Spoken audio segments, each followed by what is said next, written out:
किसान आंदोलन में अब ये बात आ गई है कि जो तीनों कानून हैं इसमें शोध किया जाए या तीनों कानून वापस लिए जाए।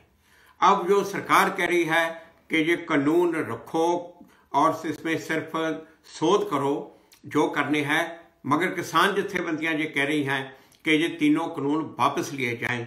और ये जो सरकार है, सरकार को ये जो पिछली एनडीए सरकार थी वहां से कुछ सीखना चाहिए। पिछली जो एनडीए सरकार थी, जो वाजपेयी की गवर्नमेंट, वहां पे भी इसी तरह की सिचुएशन आई थी और वहां पे भी जो वाजपेयी गवर्नमेंट ने ये कहा था कि जो एपीएमसी है उसमें सुधार की जरूरत है, मगर ये वाजपेयी गवर्नमेंट में एपीएमसी के सुधार के लिए कोई कानून नहीं बनाया बल्कि एक मॉडल एक्ट बना दिया। 2003 में एक एपीएमसी मॉडल एक्ट बना दिया। वो मॉडल एक्ट बना के स्टेट गवर्नमेंट्स को भेज दिया कि स्टेट के सेंटर चाहता है कि आप इस तरह के सुधार अपने अपने जो एक्ट है उसमें कीजिए। ये पूरी की पूरी पावर स्टेट गवर्नमेंट को के पास स्टेट असेंबली को दी कि स्टेट असेंबली इसको पास जिस तरीके से चाहिए करे, इसको चेंज करे, अमेंड करे, पास करे या ना करे। देखो ये है वो एक्ट, ये जो बना ये 2003 में, ये 2003 की में ये बनाया model act, the state agriculture produce marketing development and regulation act 2003 ये बनाया। और ये इस एक्ट में ये यही बातें हैं सारी की सारी। ये यहां पे कॉन्ट्रैक्ट फार्मिंग भी है, contract farming agreement and it's model specification. ये मॉडल दिया हुआ है कि कॉन्ट्रैक्ट फार्मिंग का भी एग्रीमेंट किस तरह का होना चाहिए। मगर ये बात सेंटर ने अपने आप कोई कानून नहीं बनाया। ये इसलिए नहीं बनाया क्योंकि उस वक्त ये जो वाजपेयी सरकार थी उनको ये बात ये मालूम थी और ये कॉन्शियस थे इस बात के कि जो एग्रीकल्चर है वो एक स्टेट सब्जेक्ट है और एग्रीकल्चर के ऊपर सेंट्रल गवर्नमेंट लॉ नहीं बना सकती। देखिए जो संविधान है, संविधान के जो एंट्री बोलते हैं शेड्यूल 7 में 14 नंबर जो एंट्री है वो है जो एग्रीकल्चर, और जो 18 नंबर एंट्री है वो है लैंड, और जो 26 नंबर एंट्री है वो trade and commerce with in the state.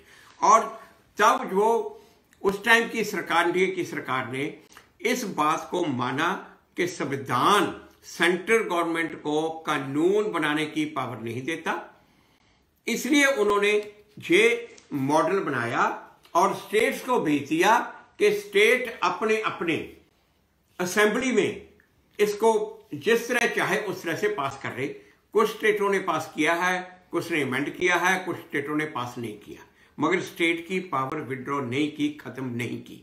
अब इस एनडीए सरकार को भी वही चीज फॉलो करनी चाहिए। ये तीनों के तीनों कानून वो वापस ले ये और इनको मॉडल कानून बना के स्टेट्स को भेजे कि स्टेट असेंबली अपनी मर्जी से करे। ये कानून किसी स्टेट के ऊपर लागू नहीं होने चाहिए। जैसे अब जो किया है कि जी कोई स्टेट अपना कानून ही नहीं बना सकती, कोई स्टेट इसके खिलाफ कानून नहीं बना सकती, ये बिल्कुल गलत है। इसका मतलब हुआ कि जो एग्रीकल्चर की स्टेट असेंबली की पावर है, स्टेट की पावर को पूरे का पूरा सेंटर ने ले लिया। ये बात जो बिल्कुल गलत है, ये गैर संविधान है, पूरा संविधान के खिलाफ है। तो इस सरकार को ये कानून को वापस लेके ऐसे ही मॉडल ये स्टेट को भेज देने चाहिए। स्टेट अपनी असेंबली में जिस तरह से चाहे पास करे, ना करे, अमेंड करे, वो वाली बात वही चीज करनी चाहिए। दूसरा, अब मेरी आप सबसे बेनती है कि ये जो अब प्रोपोगंडा है ये गवर्नमेंट का, ये बहुत बड़ा प्रोपोगंडा है कि हम तो चाहते हैं जी इसको जिस तरह से आपको चाहिए अमेंडमेंट करवा लो, मगर ये किसान तो मानते हैं, मगर ये आंदोलन अब जो पॉलिटिकल पार्टियों के हाथ में चला गया है, उग्रवादियों के हाथ में चला गया है, मॉडक्सरों के हाथ में चला गया, ऐसी बातें प्रोपोगंडा है।